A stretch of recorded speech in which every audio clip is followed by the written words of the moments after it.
Pearl బక్ Nobel బహుమతి పొందిన నవల ది గుడెత్ సుక్షేత్రం 4వ భాగం 17/6/20. వాంగ్ అనే వాడి జీవితం, వాడి పెళ్ళవడం, బానిస స్త్రీతో పెళ్ళవడం, ఆ విషయాలు చెప్తుంది రచయిత. ఉన్నట్లుగా వీళ్ళిద్దరూ పొలంలో పనిచేస్తున్నారు. అప్పటికి సాయంకాలం అయింది. ముసరాయంతో మనం ఆమె గర్భవతి అనే సంగతి చెప్పడానికి బొంగురు గొంతుతో ఇద్దరూ ఇంటికి బయలుదేరారు. అతడు ముందు ఆడదానికి తగ్గట్టుగా ఆమె వెనక నడిచిపోయాడు. ముసలివాడు వాకిట్లో నొలుతున్నాడు. అతనికి ఆకలి ఎక్కువగా ఉంది. ఇంట్లో చేసేందుకు దిక్కు లేదు కాబట్టి అతడు స్వయంగా వండుకోలేకపోయాడు. వాడు రాగానే చికాకుతో, ఈ వయస్సులో అన్నం కోసం నేను వేచి ఉండలేను, ఐ కాంట్ వెయిట్ అంటామే అలా. కనుక కొడుకు అతన్ని దాటి గదిలోకి పోతూ, ఆమె అప్పుడే కడుపుతో ఉంది అన్నాడు యాదృచ్ఛికంగా. ఎంతో తేలికగా ఈ మాట అనడానికి వాడు ప్రయత్నించాడు, కానీ సాధ్యపడలా. చాలా చిన్నగా చెప్పినా ఎంతో గట్టిగా చెప్పినట్టు అనిపించిందట. క్షణంసేపు వృద్ధుడు నిశ్చేష్టుడయ్యాడు. తర్వాత నవ్వుతూ కోడల్ని పిలిచి, అయితే పంట దగ్గరకు వచ్చిందన్నమాట. ఆ సంజ్ఞ చీకట్లో ఆమె ముఖమంతనికి బాగా కనపడలా. ఆమె మాత్రం ఇంకా అన్నం వండుతా అని సాపుగా అంటూ వంట ఇంట్లోకి వెళ్ళిపోయి, ముసలివాడు అవునవును అన్నం అని ఆశతో అంటూ బాలుళ్లాగా ఆమెను అనుసరించి వంటింట్లోకి వెళ్ళాడు. మనువడు కలుగుతున్నాడన్న తలంపుతో ముసలివాడు ఆకలే మర్చిపోయాడు. కానీ పెద్దాన్నం ఎదుట పిల్లవాడిని గురించిన ఆలోచన అంతరించి. వాంగ మాత్రం నడిమి గదిలో చీకట్లో బెంచి పైన కూర్చొని బల్లపైన చేతులు ఆరించి ఆలోచనలో నిమగ్నుడని. ప్రసవకాలం దగ్గరకొచ్చింది. వాంగు ఒలాన్ ప్రసవమైనప్పటికీ ఎవరైనా తోడుండటం అవసరం, ఎవరైనా స్త్రీ అన్న. ఆమె వద్దని సూచిస్తూ తల ఊపు. రాత్రి భోజనాలైన తర్వాత ఆమె మూకుళ్ళు కడుగుతూ ఉంది. ముసలివాడప్పుడే నిద్రపోయాడు. వాళ్ళిద్దరే ఉన్నారు. ఒక డబ్బా రేకు ప్రమిదలో బీన్ నూనె పోసి పత్తితో వత్తి చేసి వెలిగించాడు. ఆ దీపము మినుగుమని వెలుతురు వారి మీద పడుతో, ఎవరు అక్కర్లేదా అని ఆశ్చర్యంగా అన్నాడు. అతడి ఇప్పుడెప్పుడే ఆమెతో మాట్లాడటం అలవాటు పడుతున్నాడు. ఆమె సాధారణంగా సంభాషణలు, అప్పుడప్పుడు తలో చెయ్యో తిప్పడం, ఎప్పుడో ఒకసారి అయిష్టంగా తన విశాలమైన నోటి నుండి ఒక్క పదాన్ని విడవటం తప్ప చురుగ్గా ఎప్పుడు మాట్లాడలేదు, పాల్గొనలేదు. ఆ లోపాన్ని కూడా అతడు గణింపని స్థితికి వచ్చి, ఇంటిలో మేమిద్దరం మగవాళ్ళమే కదా, ఎలా జరుగుతుంది? మా అమ్మ ప్రసవకాలలో పక్కన పల్లె నుంచి ఎవరైనా స్త్రీని పిలిపించుకునేది. నాకు విషయాలేం తెలియవు. నీవు భూస్వాముల ఇంట్లో ఉన్నావు కదా, అక్కడ ఎవరు లేరా? ఎవరైనా బానిస వయసు చెందిన ఆమె నీకు పరిచితరాలుగా ఉండి రాగలిగితే అన్నాడు. ఆమె తన ఇంటికి వచ్చినది మొదలు ఆ భూస్వామి ఇంటిని గురించి ఆమెతో ప్రస్తావించటం ఇది 5వసారి. ఇదే మొదటిసారి. ఆమె అతని వైపు ఒకసారి చూసి, ఆమె చిన్న కళ్ళు విప్పారాయి. కోపంతో ఆమె ముఖం ఉద్రేకం కనిపించి, ఆ ఇంటిలో కూడా ఎవరు లేరు అన్నారు. నిండుకుంటున్న పొగగొట్టాన్ని విడిచి తదేక దృష్టితో అతడు ఆమె వైపు చూశాడు. ఆ మాట అన్నదే తడువుగా ఆమె ముఖం ఎప్పటిలాని సామాన్య స్థితికి వచ్చేసి, ఏం మాట్లాడలేని దానిలా ఆమె అన్నం తినేందుకు వాడే డబ్బాలు సర్దుతూ ఉంది. నాంగు మళ్ళీ ఇట్లన్నాడు, ఇదిగో ఒక మాట విను. మేమిద్దరం మగాళ్ళం. ప్రసవ విషయాల్లో మాకు నేర్పు లేదు. మా తండ్రి నీ గదిలోకి రాకూడదు కదా. ఇంక నా విషయమా? ఆవు ఈనడం కూడా నేను చూడల. ఒకవేళ ఎత్తించినా మా నరటు చేతులతో బిడ్డ చావాల్సిందే. కాబట్టి భూస్వాముల నుండి ఇంటి నుండి ఎవరినైనా ఇక్కడ అనేక మంది బాధితులు వస్తూ ఉంటారు అన్నారు.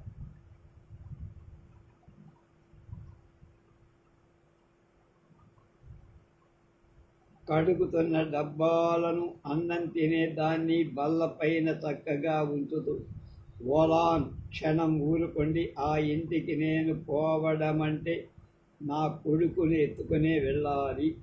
బిడ్డకు మంచి ఎర్ర చొక్కా తొడిగి పూజమాలలాగు వేసి ముందు వైపు బుద్ధ విగ్రహాన్ని కుట్టిన టోపీ తల మీద ఉంచి పులిమొగం చెప్పులు తొడిగించుకొని పిలుచుకుపోతాను. నేను కూడా కొత్త చెప్పులు కొడుక్కొని సిల్కు బట్టతో నల్ల సిల్కుతో కుట్టిన కోటు ధరించి ఆ ఇంటికి పోయి హాలులో నల్ల మందు హుక్కాతో కూర్చొని ఉండే వృద్ధ యజమానురాలికి నేను నా కాలమంతా గడిపిన వంటశాలలో వారికి చూపించి వస్తా అన్న.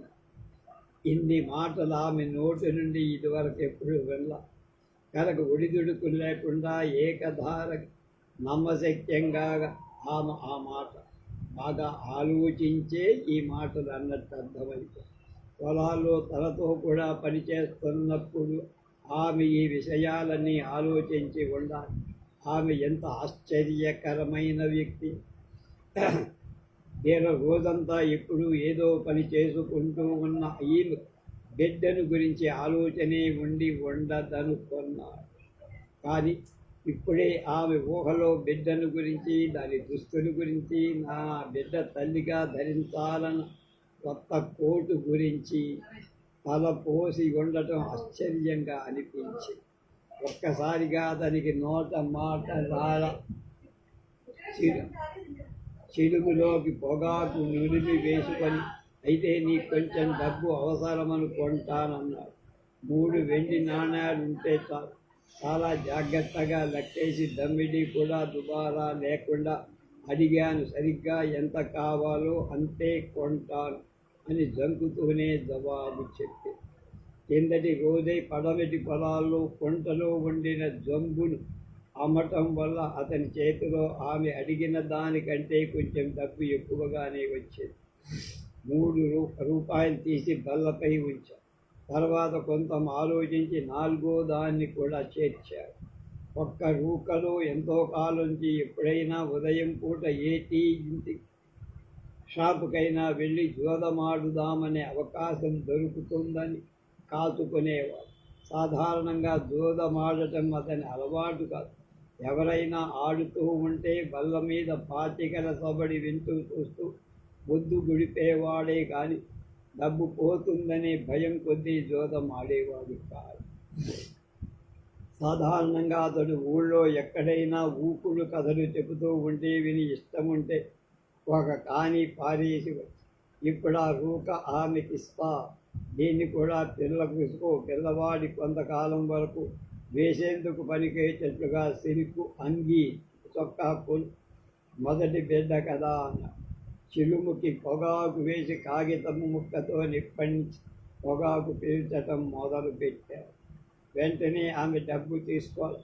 దానివైపు తదేక దృష్టితో చూస్తూ వినబడనట్లుగా వెండి రూకలు తాకడం ఇదే మొదలు అంటూ రూకలు అందుకొని పడక గదిలోకి వెళ్ళిపోయి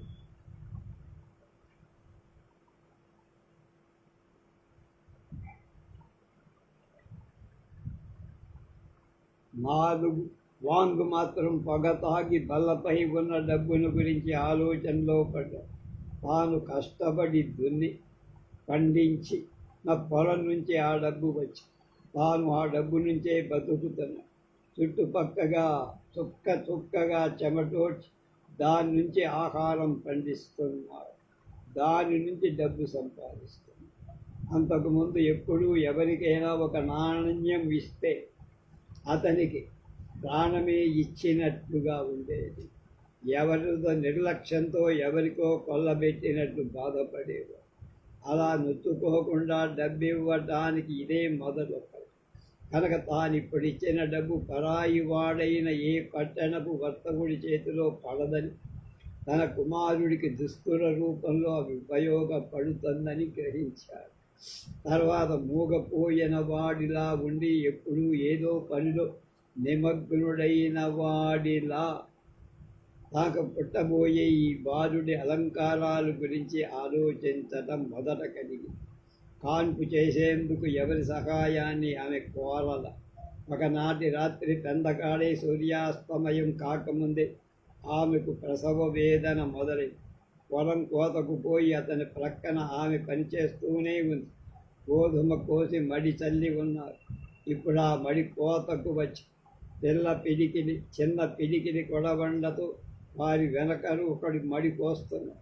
పొద్దెక్కిన కొద్దీ ఆమె పనిలో ఆలస్యం పోతోంది. అది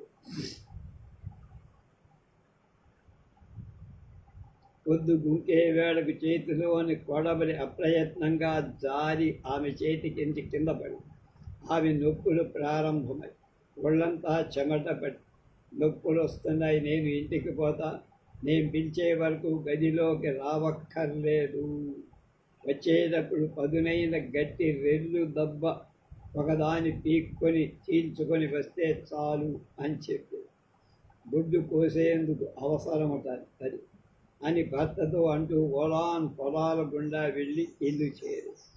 ఆ పోయిన తర్వాత కొంతసేపటికి వాంగ్ దగ్గరలో ఉన్న గుంటకు పోయి మంచి రెల్లు కాడను ఒకదాన్ని కోసి చేతి కొడబితో చీల్చుకొని ఇంటికి నడిచి వెళ్ళారు. అప్పటికే చీకటి పడుతూ ఉంది. ఇల్లు చేరే వేళకు బళ్ళ మీద వేడి భోజనం తయారుగా ఉంది. తండ్రి అప్పుడే భోంచేస్తున్నాడు. గొలాం నొప్పులు పడుతూనే వండి. స్త్రీలలో ఆమె అసామాన్యత కనిపించింది. వెంటనే దగ్గరికి పోయి ఇదిగో నువ్వు చెప్పిన రెల్లు బద్ద అన్న దాన్ని అందించి లోపలికి తెమ్మంటుందేమోనని అతడు అక్కడే కొంచెంసేపు ఆగాడు. కానీ ఆమె వాకిట్లోంచి వచ్చి సందుకుండా ఆ రెల్లు బద్దలు అందుకొని ఆమె మాట్లాడలేదు. కానీ తీవ్రమైన ఉచ్ఛ్వాస నిశ్వాసాలు మాత్రం వస్తున్నాయి.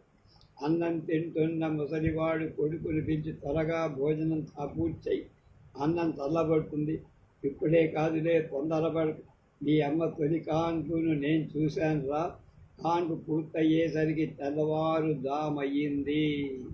అబ్బా, మీ అమ్మకు పుట్టెడు కాన్పులైనా అనుకుంటాను, నీవు మాత్రమే మిగిలవు, అందుకే స్త్రీలకు అంతు లేకుండా కడుపు పండాలని అంటారు. రేపే వేళకు నాకు మనవడు కలగవచ్చు అంటూ వృద్ధుడు తినడం కూడా మానుకొని నవ్వటం మొదలుపెట్టారు. వాంగు మాత్రం గదివాకిట్లో నిల్చొని ఆమె ఆయాసపడుతూ గాఢంగా నిశ్వసిస్తున్న ధ్వనిని ఆలకిస్తున్నారు. వాకిలి గుండా కొత్త నెత్తురు వాసన ముక్కుకు తగిలింది.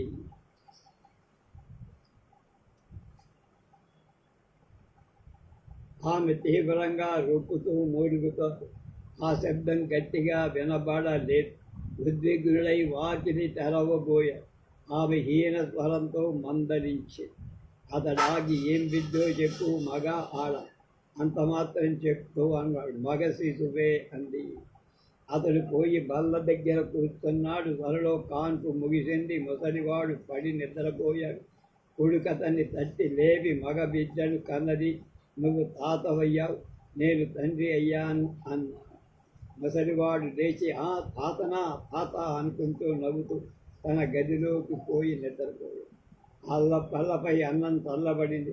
వాంగి తింటానికి కూర్చున్నాడు. ఉన్నట్టుగా అతనికి భరింపరానంత ఆకలయ్యింది.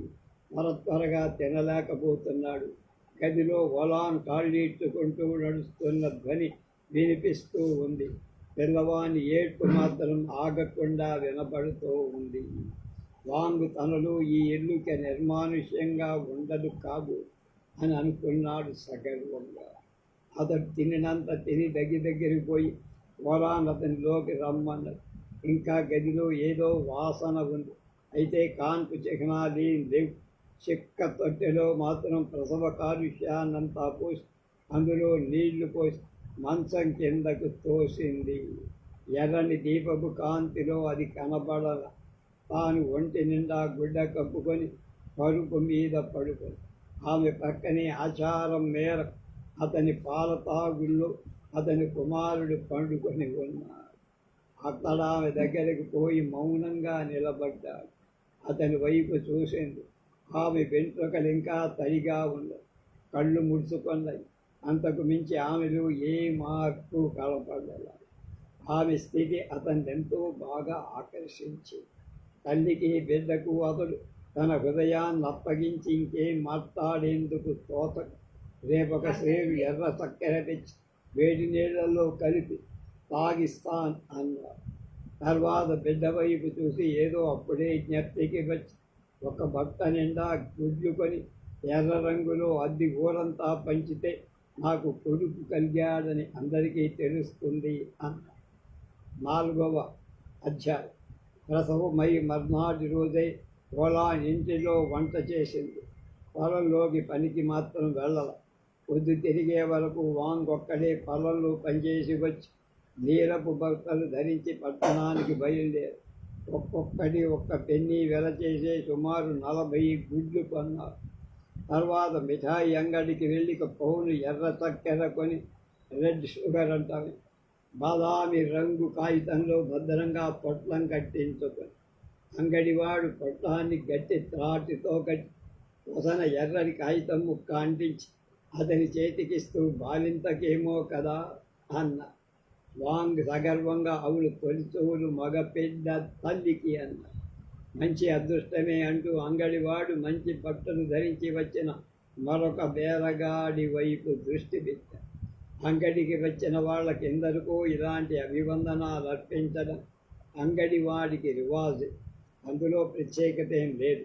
కానీ వాంగ్ మాత్రం అది ప్రత్యేకంగా భావించుకున్నాడు. అంగడివాడిని సౌజన్యానికి మర్యాదకు సంతోషిస్తూ వంగి వంగి నమస్కరిస్తూ వెనక్కి వచ్చేశాడు. తన వంటి అదృష్టవంతుడెవడు ఉండడని తలపోస్తూ కాస్తున్న ఎండలో దుమ్మురేగిన వీధి గుండా నడవటం ప్రారంభం. ఈ విధమైన ఆలోచనల వల్ల మొదట అతడు సంతోషించిన ఒక విధమైన భయం కూడా కలిగింది. అమితమైన అదృష్టం తనకచ్చిరాదని అతడి ఆలోచన. మానవుల ఆనందాన్ని, అందులో బీదవాళ్ల సౌభాగ్యాన్ని చూసి ఓర్వలేని దుష్టగ్రహాలెన్నో గాలిలో తిరుగుతూ ఉంటాయి అని అతడి నమ్మకం. కాబట్టి వెంటనే కొట్టుకి అంగడికి పోయి 4 అగరత్తులు ఇంటిలోని ప్రతి వాళ్ళకి ఒక్కొక్కటి చొప్పున కొని భూదేవత గుడికి పోయి వాటిని బాగా అంటించి ఆ దేవత ఎదుటను సంతోషంగా బయటకు వచ్చి కదలక మెదలక తమ మిద్దెలో కూర్చున్న ఉండే ఆ 2 విగ్రహాలే తమ్ము రక్షించేవి. ఆ విగ్రహాలు ఎంత శక్తి సంపన్నమైనవి అనుకుంది. త్వరలో మళ్ళీ ఒలాన్ పొలలు అని భర్తకు తోడుగా పోతూ కోతలన్నీ ముగిశాయి. ఇంటి దొడ్లోనే కళ్ళం వేశాడు. వాంగు ఓలాన్ ఇద్దరు బడితలతో కుప్ప కొట్టారు. తర్వాత వెదురు చేటలతో కోత పోశారు. గట్టి గింజలు కుప్పబడి పొట్టంతా గాలితో కొట్టుకుపోయింది. మళ్ళా పొలం దున్ని చలికాలపు గోధుమ విత్తడానికి సిద్ధం చేశాడు.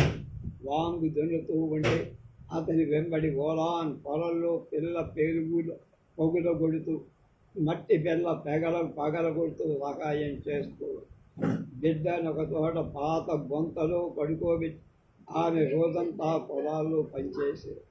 బిడ్డ ఏడ్చినప్పుడు రొమ్ముల మీద గుడ్డ తొలగి నేలపై కూర్చొని పాలిచ్చేది. తీవ్రమైన ఎండ ఆ మాతా శిశువుల మీద చాచి కొట్టేది. తల్లి పిల్ల ఇద్దరూ నేల ఏ రంగులో ఉందో అదే రంగులో ఉండేవారు. ఇద్దరూ మట్టి బొమ్మల్లాగా కూర్చొని ఉండేవారు. పొలాలోని దుమ్ముతో వారి తలలు నిండి ఉండేవి. సామన ఛాయగల విస్తారమైన ఆమె రొమ్ముల నుండి మంచులాగా తెల్లగా ఉన్న పాలు సమృద్ధిగా చేసేది.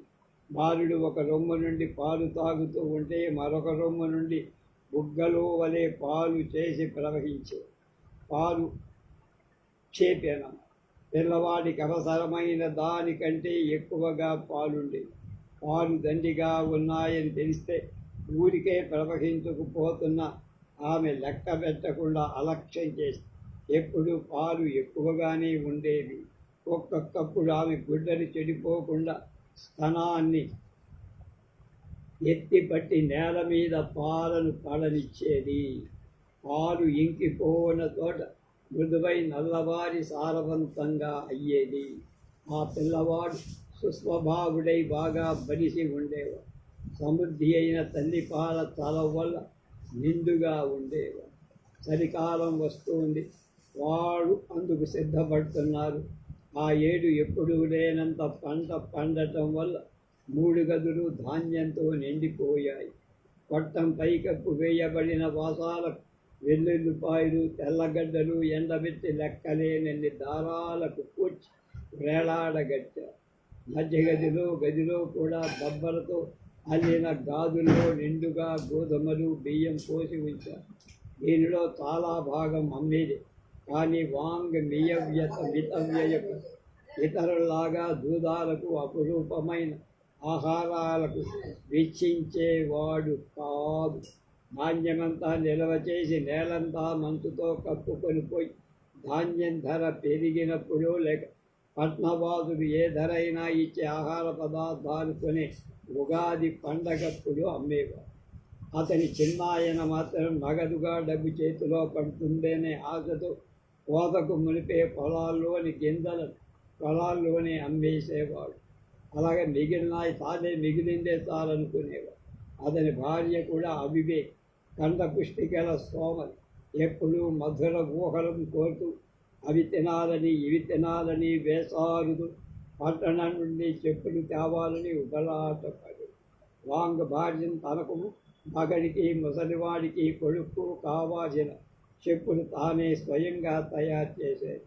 అలాగాక అన్నీ కొందామని ఆమె అని ఉంటే ఏం చెయ్యాలో వాంగుకి తోచేది కాదు. అతని చిన్నాయన ఇల్లు ఎప్పుడో పడేట్టుగా ధాన్యం కానీ ఉల్లిగడ్డలు కానీ వెల్లిపాయలు కానీ ఆ ఇంట్లో మచ్చు కూడా లేవు.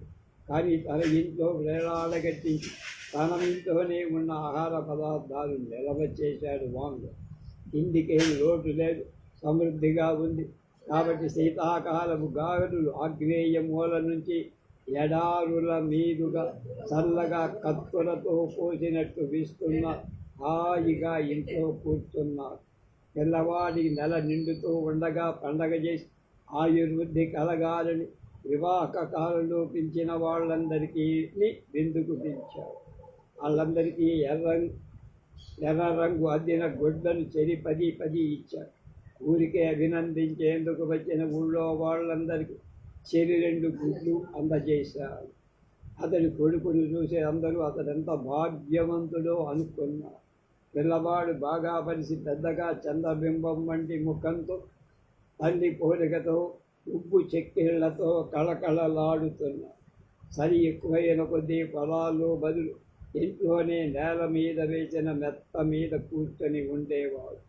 వెలుతురు కొరకు దక్షిణపు వాకిలి తెరవబడింది. వాకిలి గుండా సూర్యుడి వెలుతురు కూడా లోపలికి పడుతోంది.